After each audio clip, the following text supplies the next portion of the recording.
hello and good morning or good evening to whoever may be watching this in the future.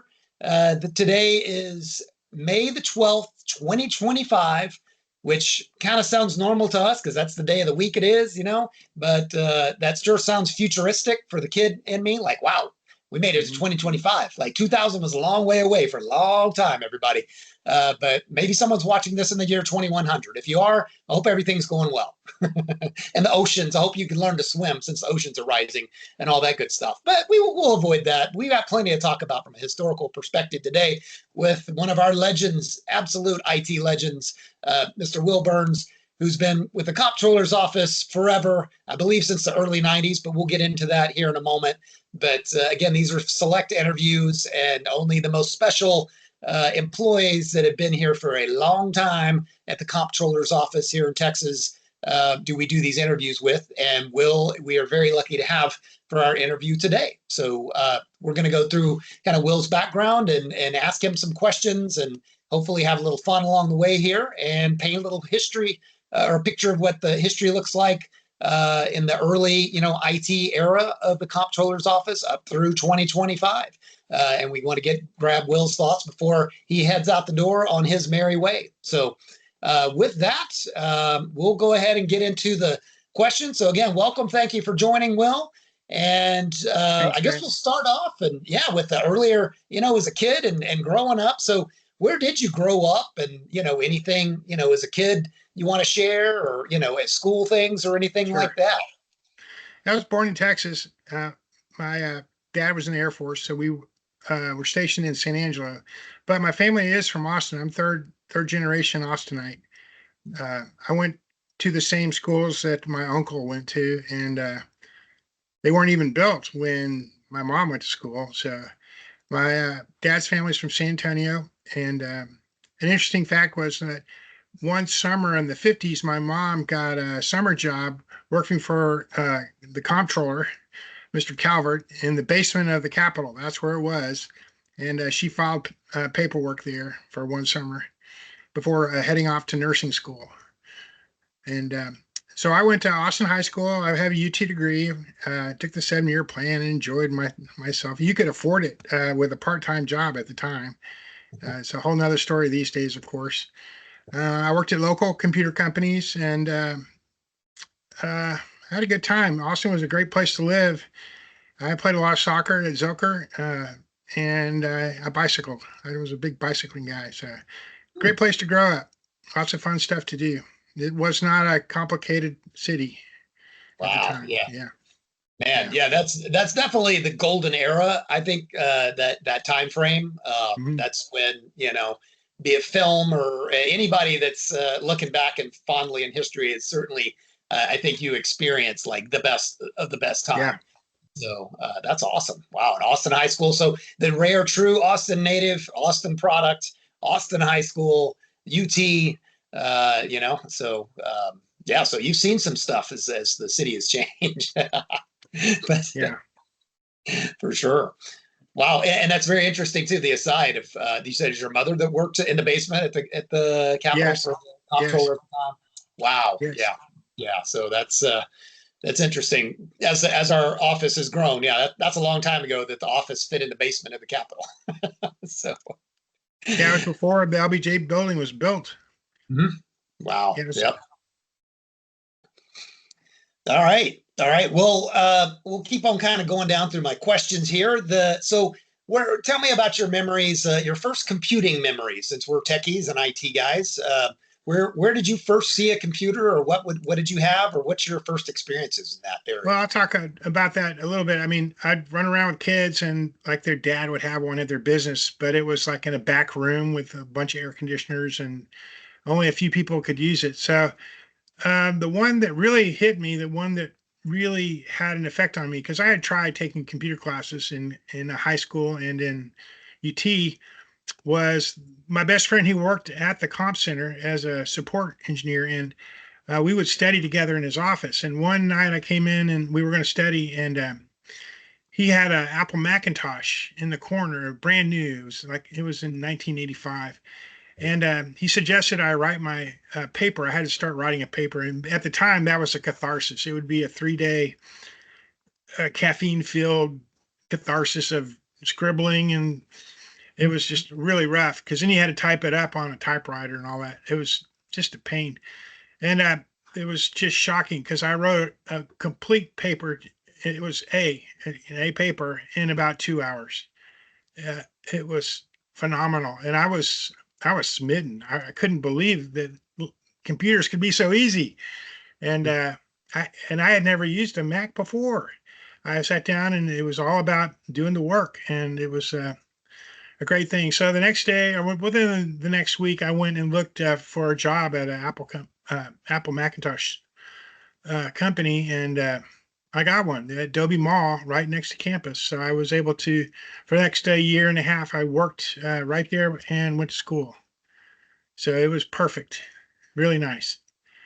Um, let's see, another computer story. My first computer was a kludge. I got a motherboard from a machine that had been destroyed, but the motherboard was good. And then I hooked up a power supply and a video card and a little black and white monitor, and it put it all in kind of a wooden box. And it was a kludge. Yeah, it really was. And I had assembled a little SCSI board that would fit on top of the processor, and I could hook up a little hard drives to that. 20 megabyte hard drives. Oh, 20 megabyte, and that was a lot at the time. oh So yeah. that was pretty fun stuff. Oh, that's great. That's great. I love it. So yeah, so you were the original kind of genius bar or whatever at the Apple. No, I didn't think I was. I was just a friend of all the guys who were the geniuses, and I just Yes. kind of what I did do a lot for them was I could understand them and put their work into easy to read words. So I became a desktop publisher, and I would read documentation for those guys. So that's kind of how I got started into that. Yeah. Hmm. Wow. It's interesting. Yeah, that's, in the use case and for people that don't know, I mean, the first real practical use case, and of course, the games was always big for me when I was younger Yeah, too. In probably around 85, that, Commodore 64 was the first sort of serious computer I had. That the big thing was writing papers, and I was the first kid in my yeah, class. It's a little behind you, but in school and junior high for me back then, and then getting into high school, I was the only kid that had a computer, and I would write up a whole paper and get it correct and stuff. And then I had a printer, I'd print it out, and yeah, boom, and it took no time. And everybody else is struggling on these typewriters, and you'd either have the whiteout or the yep, ones that you could correct. Those were the real fancy ones uh-huh. where you could correct something, but yeah, if you wanted to move a paragraph from here to there, good luck. Yeah, I was Yeah, so focused on working the machine too that you couldn't really yeah, keep your mind focused on the paper yes. itself. So that was what startled me with the Mac. I could stay focused on the paper. Uh-huh. I didn't have to fiddle with funny keystrokes and all the other stuff that you had to do. So it was Yes, it was pretty cool. Yeah. absolutely. Wow. And that was Mac's original strength was doing desktop publishing. That's how they really got into serious work. And Yeah. that's kind of how I got involved with the Comptroller's office was with a group of people that were doing publishing. Yeah, at the Comptroller. Oh, really? Interesting. Yeah. Interesting. Oh, So that kind of leads into, I was going to ask you kind of like, how yeah. did you get your start? So yeah, so continue, please. Well, when I did get that job at the Apple company, and it was called Mac Products. I built a lot of. I was became the peripherals manager, and I built a lot of hard drives and uh, helped with printers and various other devices they would hook up. So I built a lot of equipment. It went like to Raytheon or Woods Hole. I even had equipment with the U.S. Navy. I remember getting a support call one evening from the U.S. Navy. A guy was on a carrier, and the power on their ship was too spiky, and we kept flipping the breaker, and he said, what should I do? And I helped him walk through that. And when I started working at the CPA, I actually found some equipment I had built and I assembled, and I found parts and computers that they had sent me the computer and I had installed them. And I found manuals in some of those overhead bins. I found manuals I had written. So that was interesting. Wow. But I was hired by Melissa Honeycutt, and at the time she worked with a division called Research, and they did all the publishing. They did the reports and all the publishing for the legislature, and they had a very nice computer graphics team as well as excellent staff writers. And so I was their support person. I would set up their computers and keep them up to date with everything they needed to be doing. And that was very enjoyable because I had done some of that work myself and I was familiar with what they were doing. And they also had me do some databases to track their computer inventory. So uh, that was a lot of fun. Oh, Yeah. interesting. So that's I about figured I would era. do, Oh, I was I gonna say figured I would just 93 do through that for a couple of years, Oh and yeah, then sure. I'd go find a real job. And here you are in Yeah. 2025, still Uh-huh. there. Even Melissa is still here Yeah. somewhere. Well, yes, absolutely. That's funny. Yeah, because I was actually on some emails earlier, and I got a meeting with her Friday. It's like, oh wow, Uh-huh. like, I wasn't aware she was that legendary either. That she'd been here that She long. So is. Oh my yeah, so gosh, yes. that's coming from early '90s. Is that like '93? Is that I was hired trying in to? '92. Yeah, Okay, in May of 92, '92. 92. Yeah. Okay. It was actually a job freeze. The governor put a job freeze on, but they had a few dispensations for must-have kind of people. So I got hired with a. Cause I think another one was Gilbert Trevino. Oh yeah, You know sure. him? Yeah, Oh yeah, I know Robert. Yeah. he was hired as well. And there's another guy, Troy Gully, was hired. Oh sure, I remember. Um, Yeah, yeah. yeah, Hmm. yeah. I Barbecue think the store. comptroller at the time was he was the last Democrat. Okay. Oh, was it Sharp? Yeah, John No, Sharp. Yeah. Sharp. Mhm. Yeah. Okay. Okay. Yeah. All right. Wow. Yeah, that's some history right there for sure.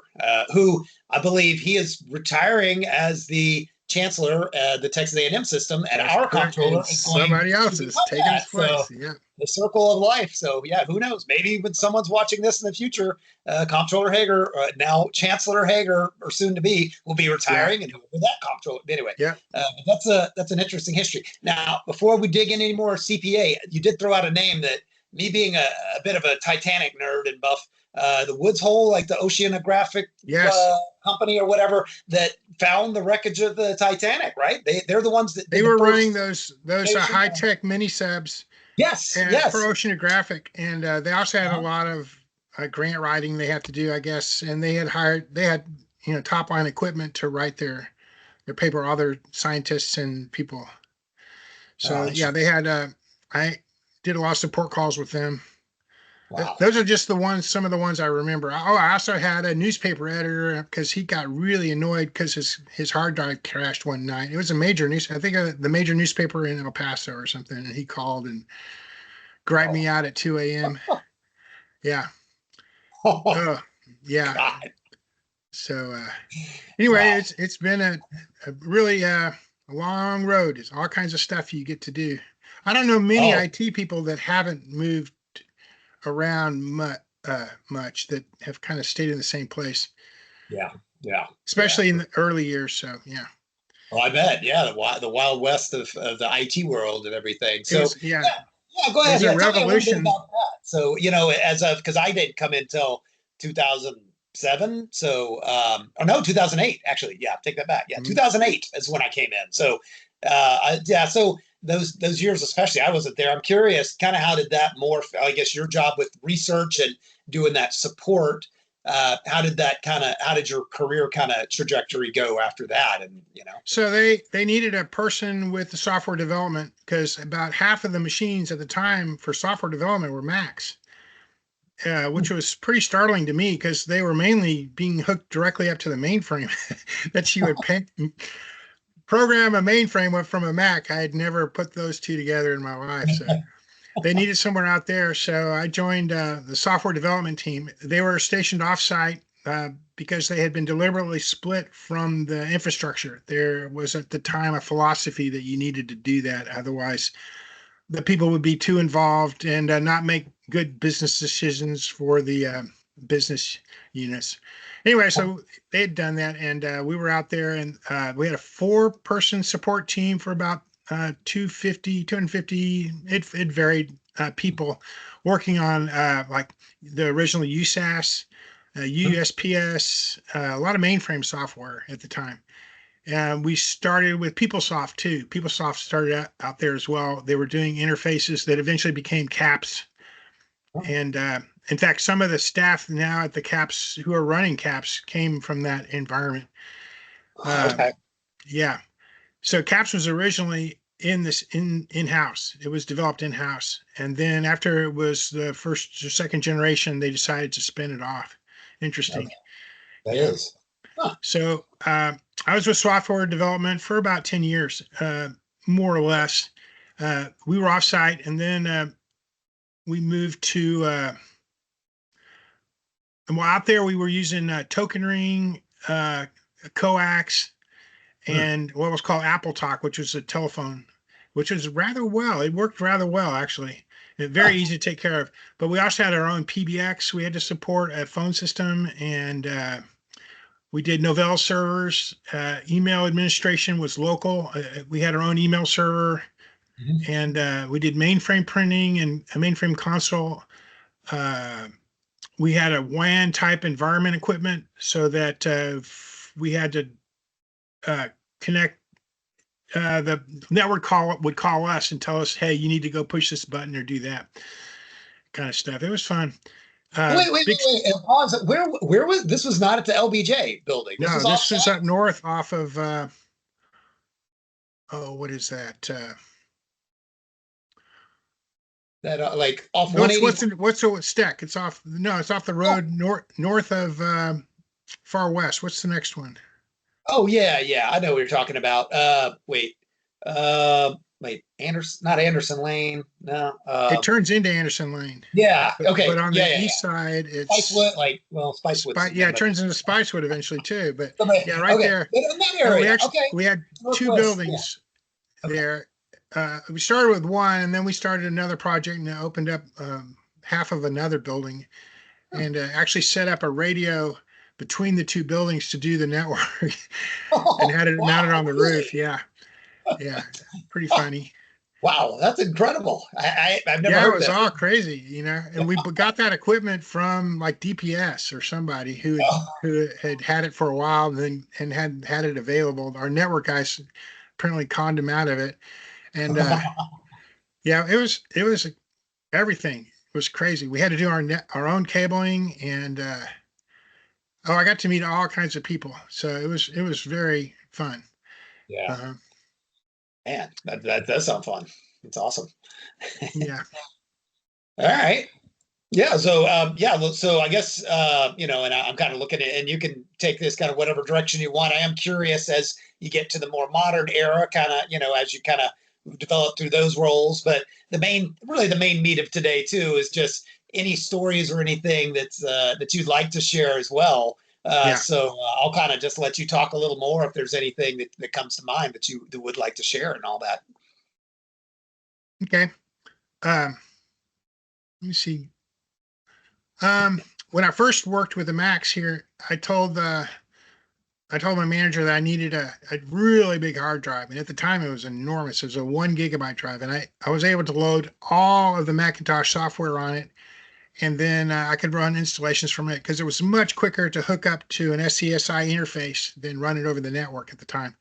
So I would just walk up to a Mac, hook that up, and uninstall, reinstall. I had a bunch of pre-configured operating systems, and I could move Okay. things around really quick. So I could easily support 100, 150 Macs all by myself, no problem. Along with running a file server and printers and everything else.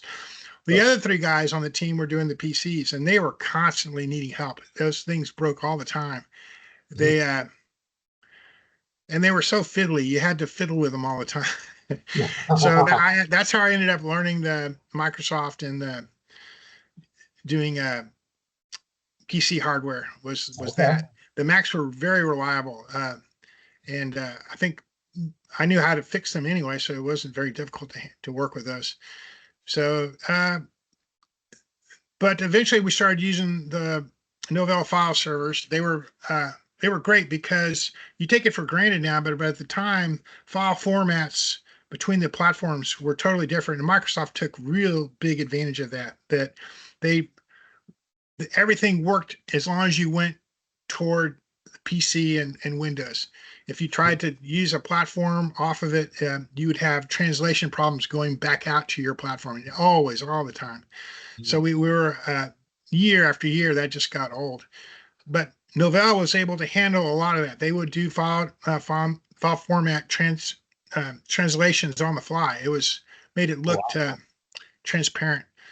That was a great help to using all kinds of computers on the network. Uh-huh. Uh, then we had oh, here's a crazy one. The first day I got to work with research, I was so nervous, and there were always pretty secretaries up front, and that's where the coffee service was. So I went to go make some coffee, and they were out. So I made a pot, and then I walked away to go from all those girls. And sure enough, I forgot to put the pot under the basket, and I made a huge mess, and everyone learned my name that day. Oh my God. So I learned to start laughing real quick, not to take myself too seriously. Nope. And the very first day, that's, what are you supposed to Oh, do? That broke the oh, ice that's so really funny. well. Oh, Uh, that's um, awful. yeah, and I've done lots of mistakes like that. People do. It's just how you get Of yourself course. out of it and clean up Mhm. the mess and keep on going. We used Yep. a lot of Novell servers, and they did cross-platform work, and we did. Oh, then the network team, somebody on it knew what they were doing, and we were hooked up to UT for data connections to certain other uh, universities because we had to do payments to teachers, and the payment system I think had somehow they needed access to it, whatever. So we had a connection to UT, and they figured out that we could get on the internet when it first started. So it was about 1993, 94. Um, I heard they were doing that, so I installed Netscape on Mm. some machines, and started showing people at work, "Hey, come here, take a look at this. What do you think?" And they were not impressed. He goes, "What are we going to use that for?" And Yep. then along came Yahoo and Google, the search engines, and that's what blew the lid off Yeah.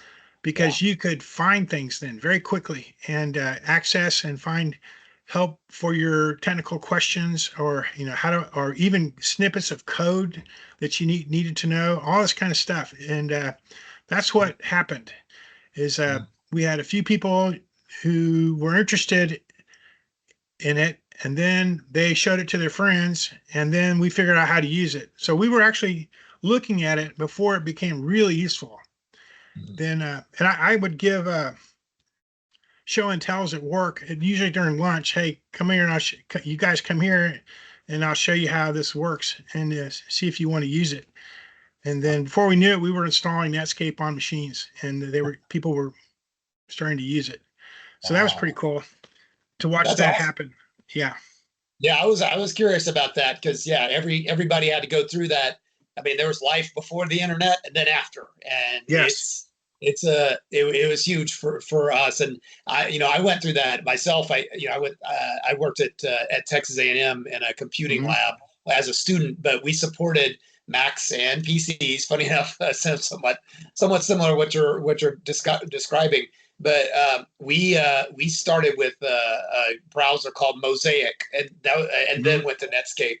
Yeah. But yeah, that was the very first like, huh? You just there'd be a few pages that there was not much, but then Yeah. yeah, once like I try to remember Lycos or web crawler, there were some of those early search engines, but that was a game changer. It was like, oh, you can find all this other stuff out there. Ah, Yeah. interesting.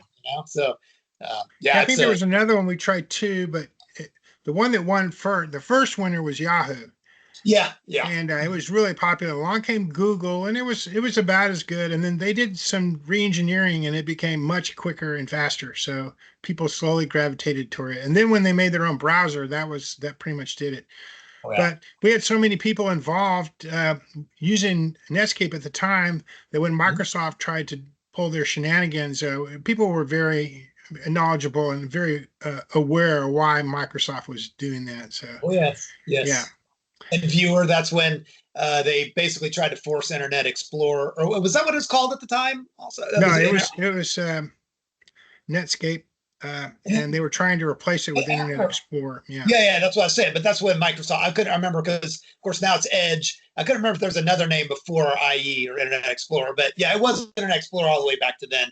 But yeah, they were basically forcing that. as the browser embedded in their operating system, if I Yeah. remember roughly, and Yeah. trying to force everybody to use that. And then I guess there was an antitrust Yes. legal decision that That said no. kept on until 2000, as a matter of fact. And they actually had the finding was against Microsoft, and they Yeah. appealed. And then the Bush administration came in 2000, what, 2001, and they slowly put that away. So Microsoft didn't have to be taken apart. But Ah, that's what happened. yes. That was just one of the things that caused the big kerfluffle with against Microsoft. They were pretty ruthless.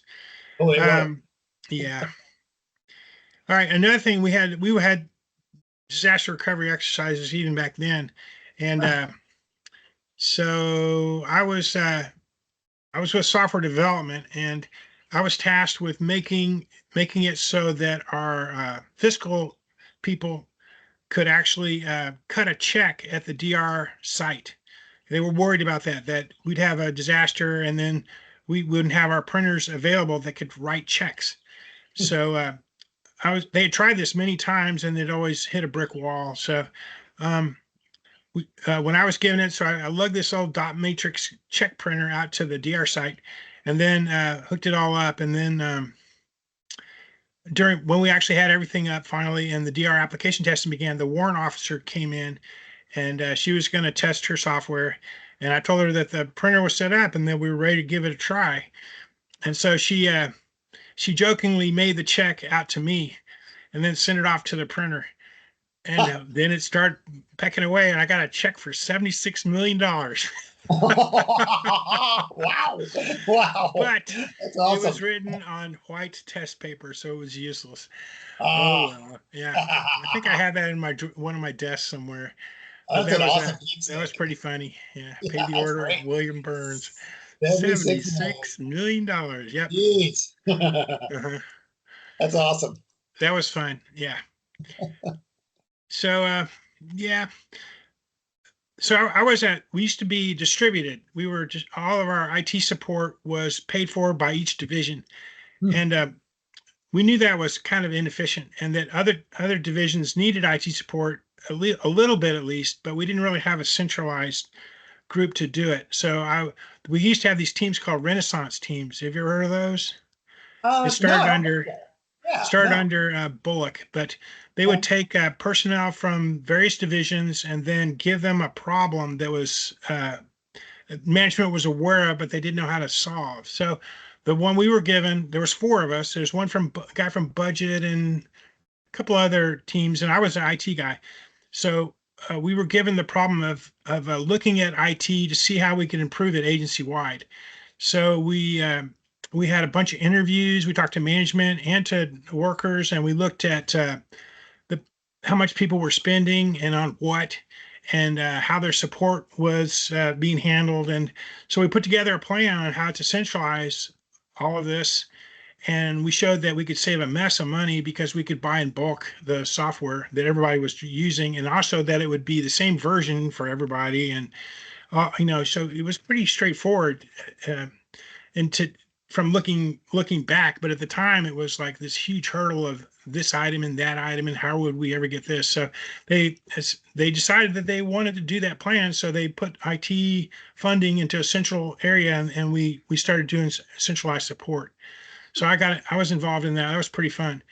Wow. um uh Yeah, that's interesting. Yeah, because the support model, I mean, all this kind of seems obvious now, but of yeah, course you centralize that. But yeah, going back, used to it wasn't that way. I mean, yeah, my old, going way back too, same around that time, I was at a company and I wound up being a manager in the sales organization. We had about 300 salespeople, and we just did our own techie stuff outside of everybody else. We yeah, just had our own IT department basically, and yeah, we bought our own equipment, and then at some point we started using the same email as everybody, and yeah. then it slowly became like, yeah, each division doesn't get their own IT department, but yeah, it is interesting how that's morphed over the years, but yeah. Yeah, we had about a third of the divisions had no IT at all. They didn't even have computers. And then another third had some, but they weren't keeping up with the latest versions, and they weren't able to use their IT effectively as the the top third. So it was a very interesting problem, and we helped make the plan for that. So that was fun to work on. Nice. Uh, let's see, what else did I get to work on? Um, then yeah, Y2K. I don't even want to bother with that. I think if you can certainly Google that for the next 1,000 years and know what that was. I did a refresher at IBM on my college Unix experience, and so I could support a couple systems that were in software development, and we also migrated off Novell after Y2K to Windows. The Microsoft marketing made us an offer we couldn't refuse, so we had to get rid of Novell. And one of the roles I had then was to clean the agency file server data. So we bought this really cool product from a company called Tivoli Storage Manager, and it could, jump into the data and tell you how many pictures you had and how many duplicates and where things were hiding and upside down. And so I used that and cleaned out about 20% of the data before we migrated it over to the new systems. And then after that, I joined a proof of concept team that the management wanted to try, which was a storage management, and it would work across all the platforms. Well, nowadays we have it. Sure. And yeah, so uh, I worked on that for a while, and Nice. it was pretty enlightening work to work with the mainframe people and to see, because they really were always ahead of everybody, of Microsoft or whoever, Macintosh. They were ahead of us, by 5 to 10 years with the technology. It's just that it was oriented toward a single machine being shared rather than a whole bunch of little machines. But they had all the stuff, so it was fun to learn about all that stuff. And then I asked to be. We also implemented an agency-wide email called SendMail, which Hmm. this was in reaction to Microsoft Mail being such an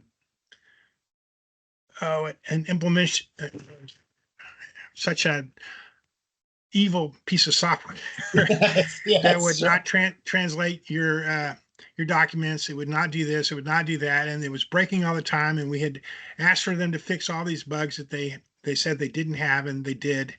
So we got kind of, IT was fed up with them, and we went to SendMail, which was a good thing, but it wasn't as integrated into the rest of the Office suite. But it did do everything it said it would, and it saved us from that first, generations of those email viruses like Melissa, Oh, the sure. ones that would Yeah. come in, blow up your mail system, and wipe machines out and steal everybody's data. Yeah, we Yes, didn't sir. have that problem because we were using, an industry standard software, and so we used that for, I don't know, a while, and then people got kind of tired of it not being integrated with Office, so we went back to Microsoft Mail. Yeah. But by that time, they had totally re-architected their software and fixed a lot of it. So I did that for a while, and then I got onto the Unix team. But for a while there, they only wanted me to work on that a little bit because they needed help at the Travis building with the audit enforcement and tax policy. So I worked over there for a year or two while I brushed up on my Unix and did a little bit of Unix work over there. And then eventually I moved back to the LBJ and then was full-time Unix and worked. We were building out the first full production system of AIX to support the WebSphere, Oracle, and tax apps on the internet. So we weren't going Oh, to be that's, a billboard system anymore. We were now going to be on the internet. oh, yeah. So Welcome to that the was pretty modern era. cool. Yeah, and Wow. those boxes, those AIX boxes, were as big as the mainframe. They were absolute, pieces of engineering, pretty amazing stuff. Uh-huh. And Wow. so Treasury heard about that, so they wanted one and to run their new PeopleSoft fronted applications. Uh, And so we got a second box for them. And yeah. our staff was built out, and we got more people. So that was fun. Nice. Wow. So I got to Definitely. watch the Unix team really expand and pick up roles that were mission critical and were essentially coming off the mainframe. Yeah. So we could do that. So that was very interesting to watch. Um, we also picked up unclaimed property and all the Oracle databases uh, were standardized. So we had a variety of databases. So DB2 all went to the mainframe and Oracle all went to Unix. And like I said, we had the first development versions of the CAPS application. And the infrastructure backup system came off the mainframe. We were backing up everything, including your PCs on the mainframe for a while. Oh, wow. Yeah, because they had the most powerful and useful tool, which was the Tivoli storage Oh, sure. manager's stuff. And that was a shame to move off because everybody loved that app. It was Oh, flawless, but it was wow. like using a Rolls Royce to back up your Yeah. a lot of your equipment. And so we moved that off to the Unix systems for a while as well, and all kinds of stuff. So the team grew to about 8 people at one time, and Craig Strickland became the manager. And we started doing stuff a lot like the mainframe. We instituted monthly systems maintenance, and we broke our environments out into dev, test, and prod. And uh, we also worked directly with other agencies and institutions for like data connectivity, especially with Treasury because they connected to a lot of banks. And Mhm. we also, because we had to do 24/7 support, we got laptops. We were the first guys to get laptops and be able to work from home on a VPN. And that was pretty nice. Unfortunately, they came with a pager. So we started getting paged out at night all the time, and that could be really rough sometimes. But so one of the things I got to do was since we got laptops early, I was also able to put together classes for people to use the laptops. And again, that was a informal thing. We would all meet at lunch in one of the conference rooms, and we would go over the latest thing on how to fix this problem on the laptops. Hmm. So that was pretty fun as well. Yep. That's fascinating. Again, everything you're describing is, you just take for granted. I mean, yeah, we've been using laptops for a long time. Like, yeah, Yes. sure, but and we're now working remotely, and in 2025, obviously, big COVID stuff for anybody watching. Probably have heard about a little event where everybody had to work from home for a while, and now it's kind of a hybrid environment. But all that didn't magically happen. Like all that had to. We there's a long history that you certainly will got to be part of Yeah. the forefront of, from getting computers to how do you use those, and then networking those, and then the growth of the applications, and then into the internet era, and then our online era of we have actual The web convenience. applications. Convenience was a Yes. big drive on that. Managers wanted to be able to work from home Ah, or when they were off site, at seminars or whatever. And they were a big push on getting the remote access stuff started. yep. So that's if anybody wants to know the history, it started with that. Then administrators wanted it. There was a really good piece of software. I can't remember what it is, but you could run it on any machine, and it would connect you to any other machine, and Hmm. give you a keyboard on it. And that was a lot of fun because I could sit at home with my Mac and run Yes. Novell servers and Windows servers, and I was laughing all the time. So Oh yeah. every time I hooked up, just thought that was hilarious that I was doing this from my Mac. But yeah, that was a lot of fun, and it happened. You had to do it over. We had modems. Oh my gosh, at that time, that Hmm. yeah, Yeah, yeah, yeah. all that stuff was going on.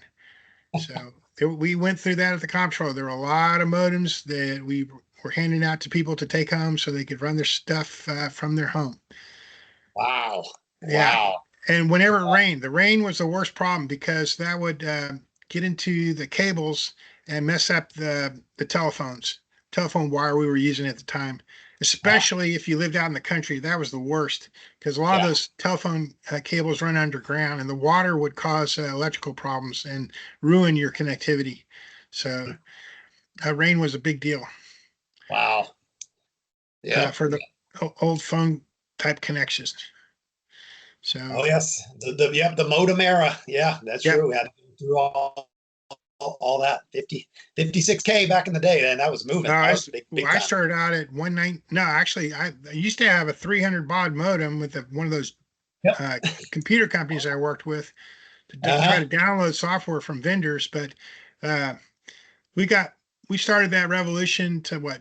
Uh, there was an 8K, and then within Yeah, 6 months they doubled that. Within six yeah, months, they definitely did it as a commodity so they could keep selling you new equipment. But for yeah, it sure. finally Yeah, got to 56K, which is pretty much the limit on telephones at the time. It yeah. wasn't so much the wire; it's just that all the connections where the wires connect would only support that level of data throughput reliably.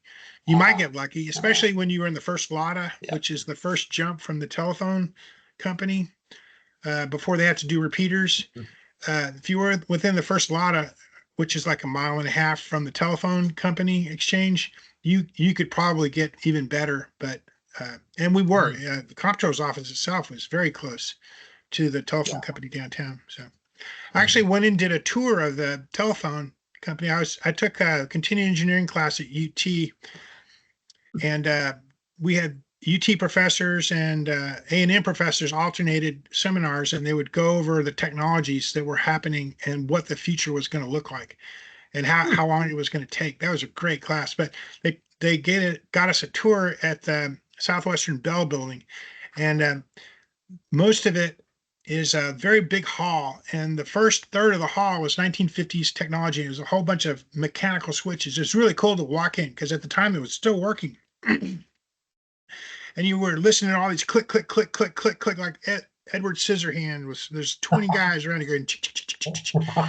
It was really cool. And then you walked into the next third of the building, and it was 1970s, 80s type of electrical switches. They were still electrical though, so you were seeing some. I guess they weren't LEDs, but they were lights. A lot of lights flashing when the Sure. connections were made. And they said that that was double the efficiency of the mechanical switches. And then the Okay. final third of the hall, all that was sitting there was a large console to a mainframe, and that Ah, was it. They say we'll never be able to use the rest of the space because it's all gone to electronics, microelectronics, and can be run from a computer. mm. And so we went down to the bottom of the building, and they had the big cable trunks that came in, and they were startling. They were like a meter, meter and a half of all Oh, those really thin wires, copper yeah. wires. Oh man! Oh, And man. you can appreciate what happens when those get cut because trying to Yeah. rerun that stuff is a nightmare. Oh, my So gosh. yeah, it's How amazing did it made ever all that happened. stuff work? Yeah, it's made it Yes, ever worked in the first yeah, place. Like, good yes, God.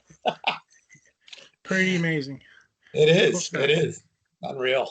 In fact, a lot of what happened with internet and everybody being able to use it from home was a result of IBM suing Southwestern Bell because they said that Southwestern Bell the Bell companies were not Yeah. giving them the technology that they could, and they were keeping them from using it as well. They would sue IBM. You can't do that. We're the telephone company. You can't use that. That's our purview. And so IBM eventually won that suit. And when they did, it opened up the ability to do data transfer over telephone. And Ah, that's where all that began. There was a war. There was a fight over that too. So I just wanted to throw that in there as well. People don't know the history of that. huh, interesting. I'm not familiar with that either. So, yeah, Hmm. interesting. Yep. Wow. Quite the times. Let me ask you just a quick aside, too, not unscripted question here, but Hmm. just curious. I mean, for me, in my life, probably, 9/11 was probably the most impactful day to our country. So obviously, I mean,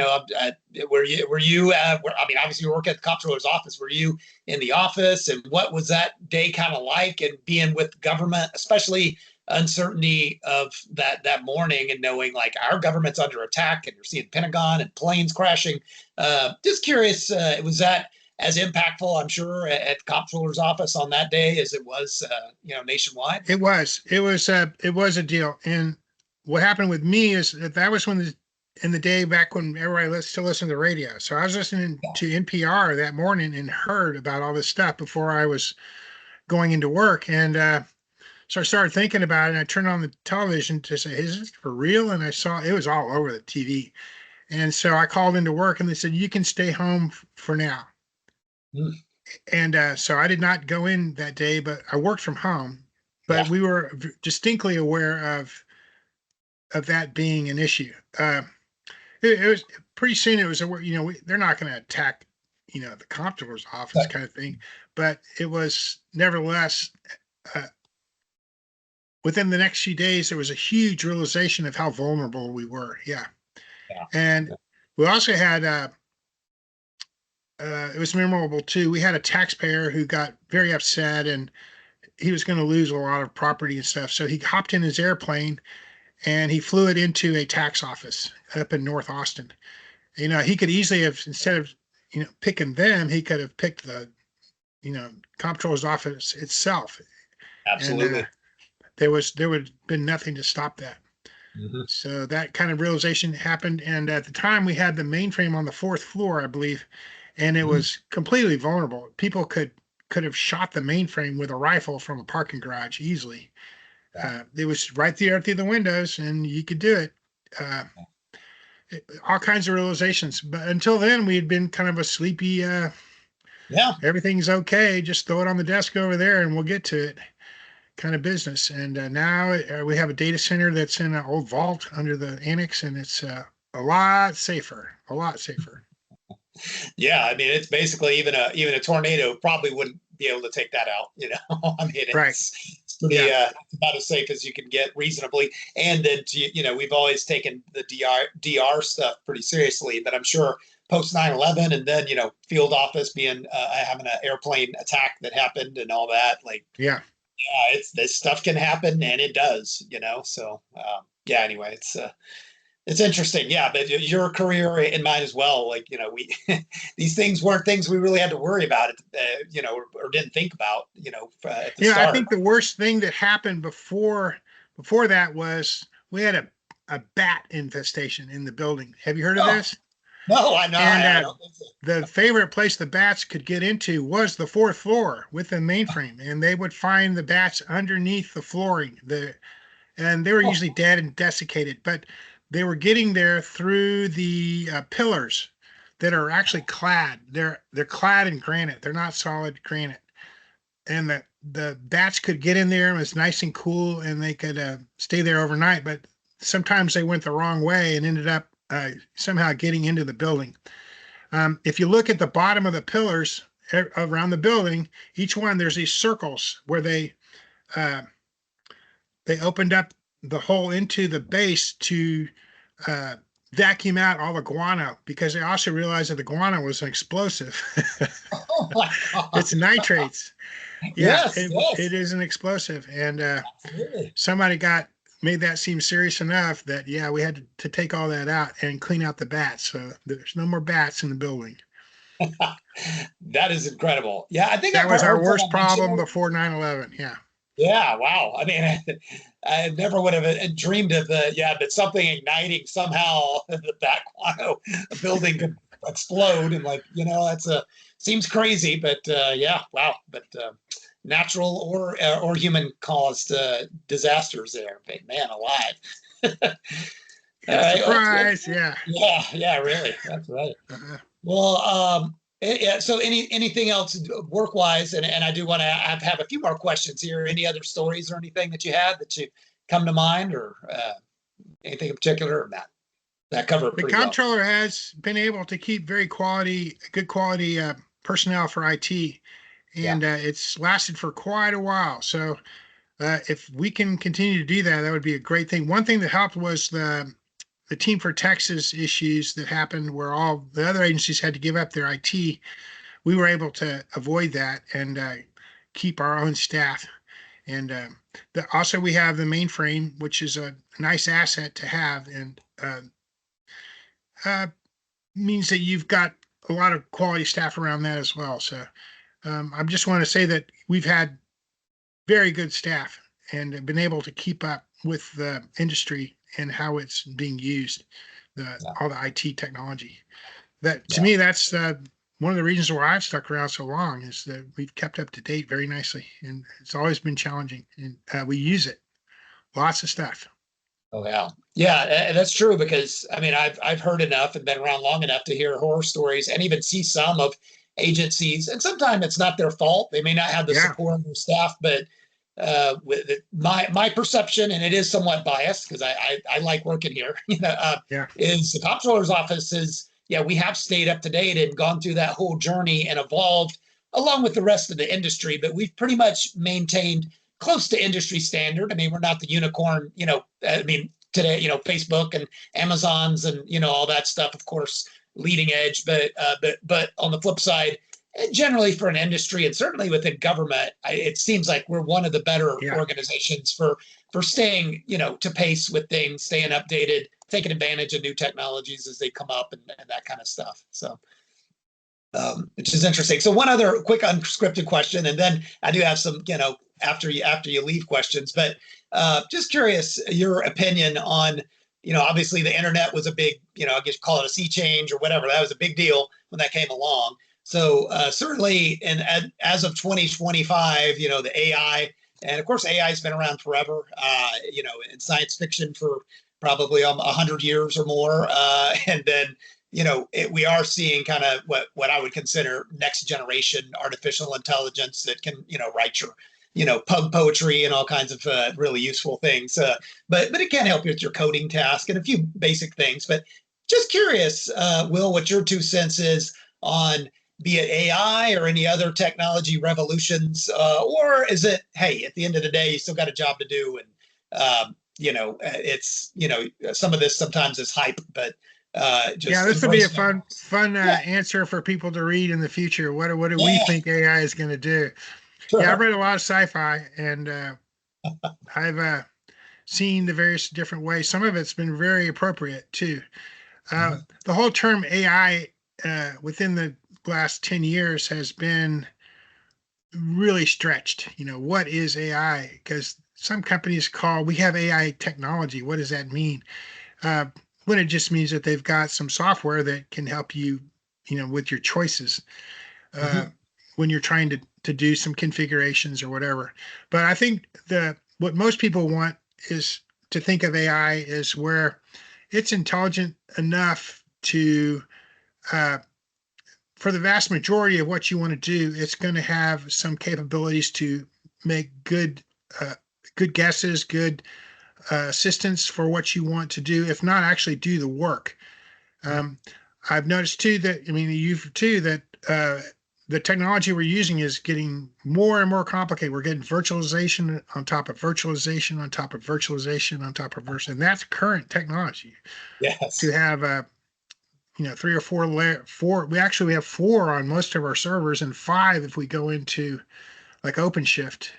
Uh, So yeah, there's so much virtualization going on that uh, if you're trying to keep track of every single layer, you're gonna be swamped with certain types of issues. So AI will be able to help with that, and that's where it's going to get the first toehold, I think, is in helping you configure and run these very complicated systems. And because it'll be able to monitor them and give you options before issues really crop up, they're going to find that it's just indispensable for that alone. We right now we're kind of struggling um, to balance all that out among people and make it work efficiently. yeah. So that'll happen, and we're going to want those products. So there's not going to be any doubt about buying them or getting them. Uh, the fears of AI are more of when you get them into unscrupulous people's hands, and that to me is very true. We should really worry about that. Uh, because just as all of this technology has really given us great abilities to help the state of Texas, to help all of our citizens and taxpayers do their jobs and be responsible, uh, it can also help people who are unscrupulous do horrible things, or even just very annoying things like robocalls. Oh, sure. You know, they're using IT technology to do all that and really bother you, or all the identity theft and that's like petty criminals compared to what AI could do, Yeah. can allow other people to do. Yeah.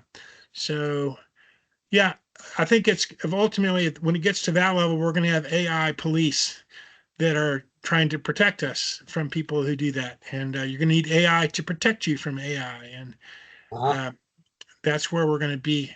I think we'll try to keep people in the top uh, of the hierarchy to make the decisions, but Yeah. ultimately, uh, it's going to be so complex that it would take immense amount of experience to learn how all this stuff is happening. And when you start getting assistance from uh, machines that do most of the work, you're just not going to know what the heck's going on really at the lower levels. I don't know how we're going to deal with that. So maybe it will be just trained in it from youth. Starting in Yeah, kindergarten, you'll be that's right. walking around with your AI all the time. So Yes. Yep. It is an interesting world transitioning, but yeah, that was good. I like that perspective. That's very well spoken. Yeah, so we'll see what it brings. okay. Well, So what so let what me. do you know that we're fixing to do? Are we fixing to do any AI stuff? I was going over. Oh We yeah, have a new employee, and I was going over your some of yeah. your documentation on what we plan to do with AI. But what? Yeah, we're dipping our toe in the AI pool, and yeah, for anyone watching it, we're kind of in the early days of some of my involvements from a governance perspective, and trying to keep our hands around Yes, it, track what we're doing, so and you're making sure prepared we don't for it. get in trouble. Yeah, exactly. Mm. So yeah, we're going to be, we have two kind of pilots. One, right now there's this GitHub Copilot, it's called, which is a product that our software developers are using to assist with writing code and that type of Yes. thing.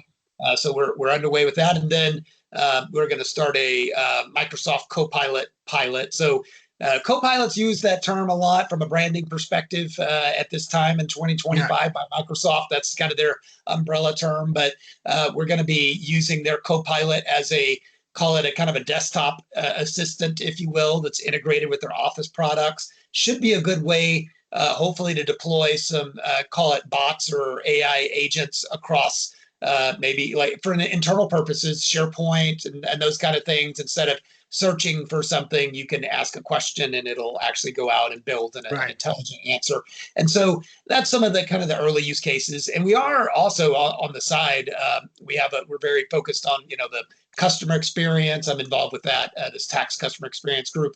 And we're working on the way our main website works with the searching, and then also an AI summary where you can ask it a question about taxes or whatever, give it a scenario, and it'll actually provide a nice AI summary for you, or an answer. And we're hoping that's good for customers, and also can in the long term relieve some of our incoming calls and query emails and stuff like that, and relieve some of us on that end and let customers kind of self-serve. So we're in the early journey of that, but we'll see how it goes, and then we'll get into this contact center that we're setting up, Yeah. this new thing that's kind of today up to date. We've been a call center, 1-800 Comptroller or whatever the number is. Yeah. Hey, I need some help on this thing.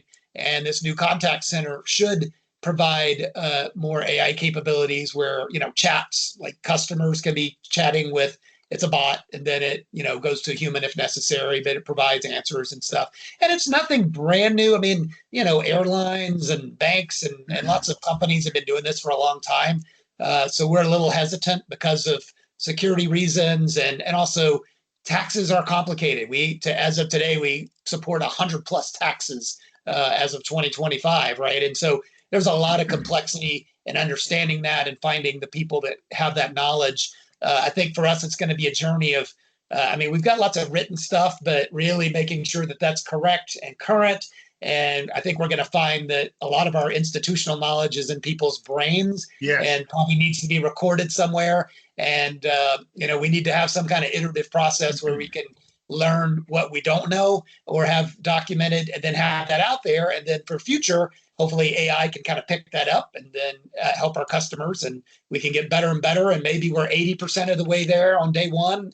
And then we can get to, 98%. And then, we're always got the real screwball things, new taxes, new technologies, and new stuff that we got to figure out. And that's where people are needed. So hopefully, the more we can offload that AI workload to do the more day-to-day stuff, and let humans work on the more complicated, you know, complicated problems.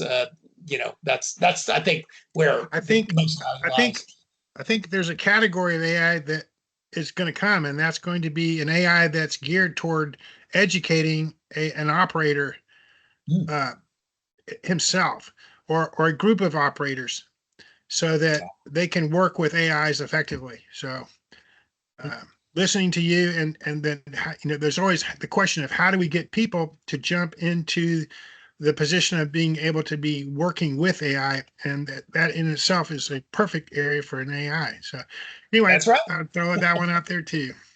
Yeah, absolutely. Yeah. That's good. So That's it's going to good. be helping with coding, which is what we're all Yeah, aware of, and I'm sure the coders are kind of wary of all that. So, yeah. but Sure. yeah, Yeah, it's exciting, but it is kind of scary too, but it's coming whether you like it or not, just like yes, anything. And it that's the is. way the internet was for a lot of people going back 20, 30 years. Is that was scary and but now it's hard to imagine without like making Yeah. a dinner reservation or movie times or watching movies in your home. Like how did we do that before? So it's commonplace, but there's two sides to every coin, and there's things that we have to work through as humans and make sure it's done, safely and effectively. But so let me just to kind of land the plane a little bit on this. But Yeah. tell me, Will, so you're done, and we're here sitting here in May in 2025. So you're hanging up turning in the badge at the end of the month, I understand, and then. Yes. So what's next in your life? Tell me about your chapter. Do you have any hobbies or family things, or is there anything that you want to do or plan to do? I have no big things. The big thing in my life is family, and the big part of my family was I was taking care of my mom, who was an invalid more or less for many years, and she passed away, but that's okay. And but now I'm free, and so I'm moving to San Antonio. I've got a girlfriend, and we're going to go do some traveling and spend more time with our kids and have a great time. So we already started doing that. It's already going to be happening. In fact, the last week I will be taking vacation and heading to San Francisco. So where I'm Ah, going to be visiting with family, and my girlfriend's coming too. Lots of nice. fun stuff. Just a lot of stuff you've got on your bucket list. I'm sure you do too. Oh, You, absolutely. you want to go traveling, and Yep. do you have You have kids? We don't. We just have our pugs, but yeah, but Okay. enough family and nieces and nephews all over the place, and Yeah. we love to travel. So yeah, same here. That's There'll be there's a lot out in the world to see. So I yeah. look forward to that day of being able to hang it up as well. I'm a little jealous, but I enjoy my time at the comptroller's office. But yeah, it's great to be able to retire and do what you're doing. And like, hey, and San Antonio, I lived in San Antonio for 10 years, and yeah, that's a great place, fun place to be, and good place. I think to retire and spend some time as a kind of a home base. And yeah, that's Exactly. awesome. Yeah. I just got a puppy. It's an Australian Shepherd. So I like Oh, my dogs too. Yeah, oh, I grew up with boxers, but we had pugs as well. I had a great pug for a long time. Our oh, family did. And, really? I love Yeah. those. They're great dogs. Very good. They're hardly So real dogs compared to your Australian dog, but yeah, they're funny little things. But no, we yeah, love my our girlfriend bugs. has two pit bulls and Oh, 16 chickens oh, because we're out, west of San Antonio. But oh, nice. the little Australian Shepherd just runs those poor boys into the ground. Those pit bulls. She's Yeah. not afraid of them at all. And I never would have expected that. She's quite a good dog. Really Ah, strong-willed and not afraid of anything. oh, that's great. That's great. So Well, that's a beautiful area. That yeah, Helotes and Bandera and that whole region. exactly, exactly I where we're love at. it. Oh Yeah, yeah, it's beautiful out there. You can pop into San Antonio if you need to, but beautiful hill country, and yeah, man, that's a ideal. I mean, that's a sunsets and everything you could ask for out there, hill country. So that's yeah. great, man. That's a good setup. I All got right. Well, lucky. anything else before we end the call? Anything else you wanted to add, or Oh yeah, anything let's for the talk to those people? guys in the future about what they're going to Yeah. need my advice. Yes. And the thing that's worked really well is just get to know your coworkers and endeavor to have a good time while you're doing your job. And if you do this, it makes it fun to come to work. Mhm. And showing up is already half the job. Yeah. So yeah, don't try to run off, be all your own kind of stuff. Work with the team and invest in that. Yeah. And you also need to understand the vision for the area you're working in. so that it's clear where your responsibilities are. And so work on that teamwork and understand where you're supposed to be. And if people are doing good work, you should always tell them that. There's just no shame in doing that at all. Uh, and also, you're going to need to know that IT is moving all the time. That you learn stuff, and the next year it's useless. You need to learn how to learn. That's kind of obvious, but it's not so easy. A lot of the new stuff that's going to come in is going to be very similar concepts, but they often put new labels on it. So you have to learn this whole new language just to pretty much do the same thing. Then, of course, I think I've mentioned this before, but we all make a bunch of mistakes, and it just happens. So the real test of your character is going to be if you can admit it and you can clean your mess up and get back to fixing the problem. And if you don't know, that shouldn't worry you. You can ask your coworkers for help, and they're not going to know either sometimes. So they can give you a perspective that includes that together you can find are the answers. You will be surprised. Just talk to your coworkers, and all of a sudden you'll get an answer that works. It's absolutely invaluable to do that. And finally, you need to work on your documentation. Nobody works on their documentation enough, but I know that we had a problem at this last DR, and it's because we hadn't done our documentation for it correctly. And if we had done it, we would have fixed the problem very quickly.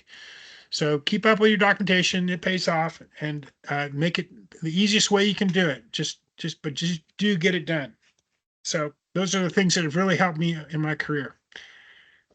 So. That's great. That's great. Yep. Wise words, and coming from the man that on day one got the coffee pot or got the coffee going without the pot under the thing. That's right. You learned that. Those cute girls. Oh my gosh. Yeah. You showed them, but you know what? And I've seen you. You know, I wish I would have been able to work with you even more, but I think pretty much every meeting, you've always brought the fun, some wisecracks, something, as well as great knowledge as well. I mean, that's important. That helps. But it's people like you, Will, that have made it fun for me. Like I enjoy working at the comptroller's office. And we do. Like at the end of the day, hey man, we're none of us are on the earth that long, and you should try to enjoy every day as much as you can. Yes, and you really should. Have some, and you can do that at work. It doesn't have to be miserable. That's right. If you had told me as a kid, like someday you'll get to do work at a taxing entity, I'd be like, oh, great. Yeah, that sounds horrible. Yeah, exactly. But you know what? It's great. It's the most fun I've had anywhere. It's very challenging. And you meet really smart people who are very interested in getting this stuff done. And you've been to those tax coordination meetings with Russ? Yes. Oh, those are great. I love listening to those. Yes. Even though it gets kind of dry sometimes, the people really know what they're doing. And it takes this huge stack of people, way up and out there to get all this stuff done. And we're doing it. It's just amazing. That's a great thing. It is. Absolutely. Mm-hmm. Absolutely. All right. Well, anything else? Anything else before we hang up here? And I stop the recording, Will? Anything else? Go ahead and kill it. All right. Thanks everybody for tuning in. And I'm going to stop the recording. So we're having some brisk